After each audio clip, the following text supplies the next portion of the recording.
फिल्मी मसाला नाव की top 10 serial of the week 27 के बारे में इस वीडियो में मैं आप लोगों को बताने वाली हूँ। 10 नंबर पोजीशन पर है आरती अंजलि अवस्थी। आरती अंजलि अवस्थी का टीआरपी रेटिंग है 798 रेटिंग पॉइंट। 9 नंबर पोजीशन पर है जाने अनजाने में हम मिले। जाने अनजाने में हम मिले सीरियल का टीआरपी रेटिंग है 800 रेटिंग पॉइंट।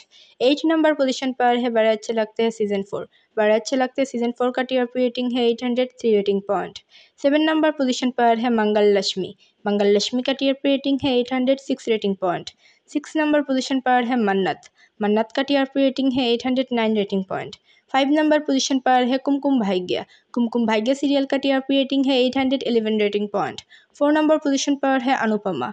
अनुपमा सीरियल का टीआरपी रेटिंग है 815 rating point. 3rd number position पर है उड़ने की आशा। उड़ने की आशा सीरियल का टीआरपी रेटिंग है 819 rating point. 2nd number position पर है तारक मेहता का उल्टा चश्मा। तारक मेहता का उल्टा चश्मा सीरियल का टीआरपी रेटिंग है 822 रेटिंग पॉइंट। और 1st नंबर पोजीशन पर है रिश्ता क्या कहलाता है। रिश्ता क्या कहलाता है सीरियल का टीआरपी रेटिंग है 824 रेटिंग पॉइंट। टॉप 10 सीरियल में से कौन सी सीरियल है आपके फेवरेट, हमें कमेंट पर बताइए। मोर अपडेट के लिए मेरे चैनल के साथ जुड़े रहिए।